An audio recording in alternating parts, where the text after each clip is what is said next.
Bonjour à tous, ravi de vous retrouver comme presque chaque premier samedi du mois pour cette réunion où je vous présente une facette de toutes les propositions que fait le mouvement pour le parallélisme international. Aujourd'hui, je vous parlerai des incidences à court, moyen et long terme euh, de la science sur le monde du travail. La science avance et rien ni personne ne pourra l'arrêter, même si demain les gouvernants décident que les scientifiques sont hors la loi, ils se cacheraient pour continuer leur travail. Évidemment, la science a pour l'instant un effet non négligeable sur le nombre d'emplois qui sont proposés aux êtres humains. Et en effet, ces offres d'emploi se réduisent comme peau de chagrin. Mais c'est pas pour autant une raison pour souhaiter retourner au Moyen-Âge pour avoir le plein emploi. C'est pas non plus une raison valable pour aller rejoindre les Amish qui ont décidé d'arrêter l'évolution de cette civilisation au XVIIe siècle et qui refusent tout progrès scientifique. La science avance, mais il y a quelque chose qui n'avance pas du tout en parallèle, et c'est notre système politique, ou pour le moins les décisions qui sont prises par ceux qui nous gouvernent. C'est un petit peu comme si nous étions sur nos deux jambes, la première qui serait la jambe de la science et la deuxième la jambe du système politique. Et bien, il y en a qu'une qui pousse, qui peu à peu nous transforme en bahut et qui nous met dans une situation pour le moins inconfortable. Les hommes politiques nous font des promesses qu'ils ne tiennent pas en général, notamment celle du plein emploi, et nous assistons de plus en plus à une augmentation du nombre des chômeurs. En plus de cela, il y a une sorte de cheval de Troie qui entre régulièrement dans toutes les entreprises, qu'elles soient petites, moyennes ou grandes. Ce cheval de Troie, d'un abord très sympathique, s'installe dans les usines, ne parle pas en général, ne prend pas de salaire à la fin du mois, ne prend pas de vacances, pourrait travailler sans interruption tout au long de sa vie, n'est pas syndiqué et ne grogne pas le matin quand commence la journée. Ce cheval de Troie, eh bien, c'est une perle. C'est une perle pour les employeurs et les décideurs. Et des perles comme cela, eh bien, il y en a de plus en plus, ce qui contribue notamment à diminuer le nombre des emplois chez les êtres humains. Je veux parler des robots et des applications que font apparaître les technologies nouvelles. Les décideurs et les employeurs, à cause de cela, se trouvent pour le moins dans une situation délicate parce que ils ont tendance à vouloir s'asseoir entre deux chaises. Vous savez comme moi que lorsque l'on essaye de s'asseoir entre deux chaises, on a toutes les chances de se retrouver le cul par terre. En effet, ils sont tiraillés entre deux décisions. La première qui consiste à investir dans l'achat de robots et de licencier les employés. Ils en arriveront à fabriquer des produits pour un coût qui se rapproche de zéro et qu'ils mettront en circulation pour des consommateurs qui n'existeront plus. Deuxième solution, ne pas investir dans l'achat de robots, garder leurs employés, avoir un coût de fabrication qui s'élève de plus en plus et avoir de plus en plus de difficultés à écouler leurs produits. Mais s'ils se trouvent dans cette situation très inconfortable, n'est-ce pas parce que les gouvernements, les investisseurs et les économistes tiennent un langage pour le moins étriqué où seule la rentabilité domine? S'il se trouve dans cette situation, n'est-ce pas parce que depuis tout le temps, on a dit aux hommes que le bonheur s'obtenait grâce au travail? Ne sont-ils pas, ces décideurs, un peu comme les autruches, qui se mettent la tête dans le sable du système pour ne plus rien voir, ce qui les rend totalement aveugles à l'évolution de notre société? L'avenir de l'homme, bon, Jean Ferrat a dit que c'était la femme, très bien, c'est en partie vrai, mais c'est surtout la robotisation. Et ce n'est pas ceux qui nous gouvernent actuellement qui seront en mesure de nous aider à changer notre monde. Pourtant, il nous faut aller franchement de l'avant, sans hésiter, sans aucune timidité, parce que ce que la science nous réserve, je veux parler de la science du bien, ne peut qu'être profitable à l'humanité. Et c'est au mouvement pour le paradisme de faire ce genre de proposition, parce que les autres ne les feront pas, et qu'au mouvement pour le paradisme, eh bien, il y a de la place pour tous les hommes et les femmes de bonne volonté, quels qu'ils soient. Le mouvement pour le paradisme, c'est un petit peu comme une équipe de rugby. Vous remarquerez que dans une équipe de rugby, ben, il n'y a pas que des costauds.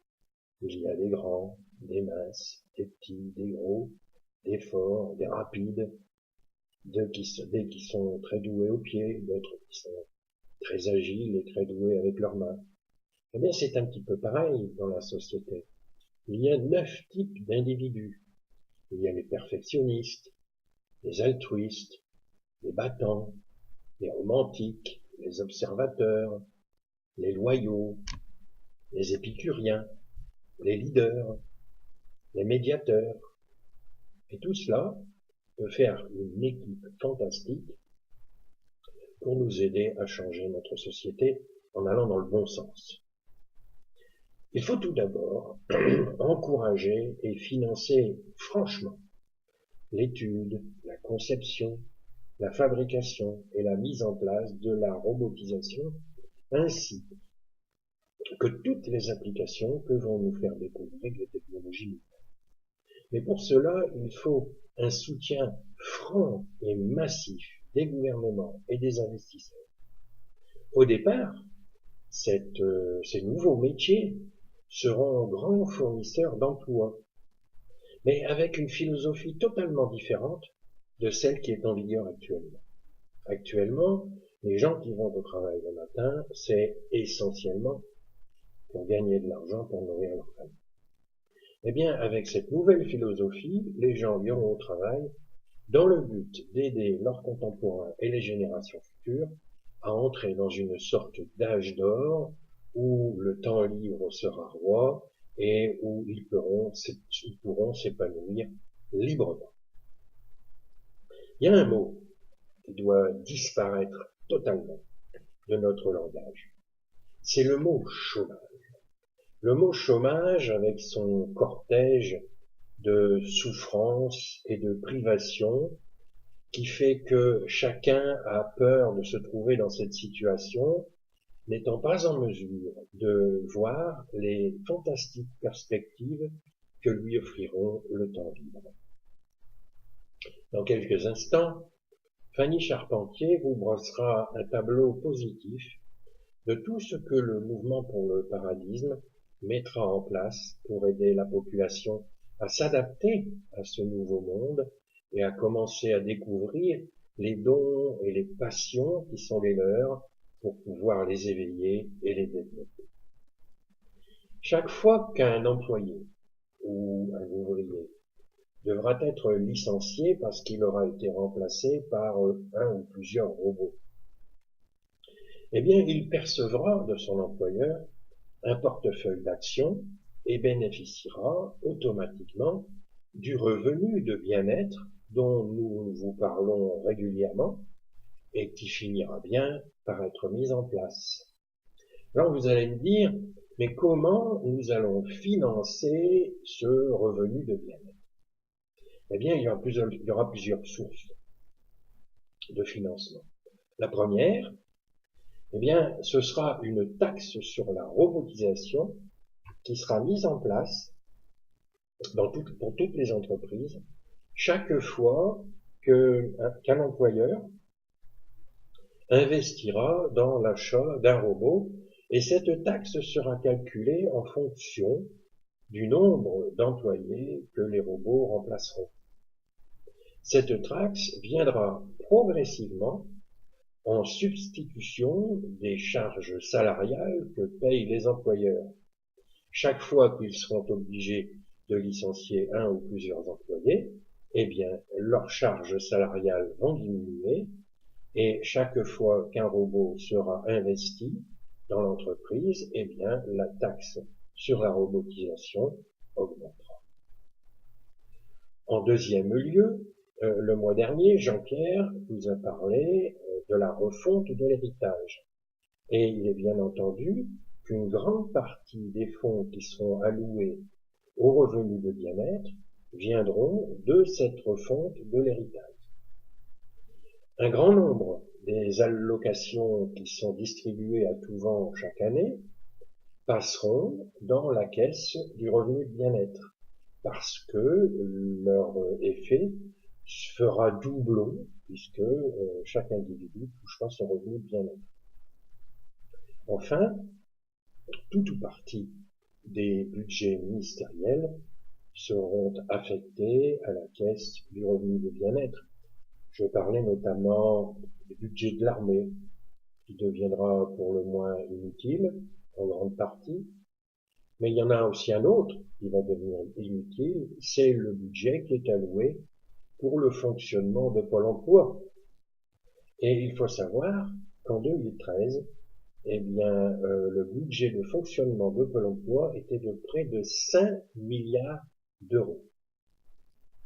En parallèle du revenu de bien-être, nous savons que le mouvement pour le paradis mettra en place le service civil citoyen, qui sera un passage obligé pour la jeunesse pour une durée de 1 à 7 ans, mais qu'il sera aussi mis en place sur la base du volontariat pour les personnes âgées et les personnes qui seront exclues du monde du travail en fonction de leur désir de bien faire. Nous savons que chaque fois que des gens partent à la retraite, il y en a un certain nombre qui meurent très vite, tout de suite derrière, parce qu'ils se sentent inutiles et qu'ils n'ont pas la possibilité de se remettre en question. Eh bien, le service civil citoyen, c'est une porte qu'il leur sera aisé de prendre s'ils souhaitent continuer à avoir une activité qui sera utile à la société et qui permettra de vivre une période de transition entre le moment où les êtres humains travaillent et le moment où tout est fabriqué de manière automatique.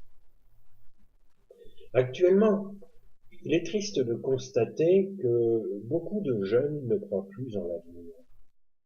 On entend souvent l'expression chez eux « nos futurs ». Et certains sont tellement désespérés que quelquefois ils se suicident. Vous parlez d'un gâchis.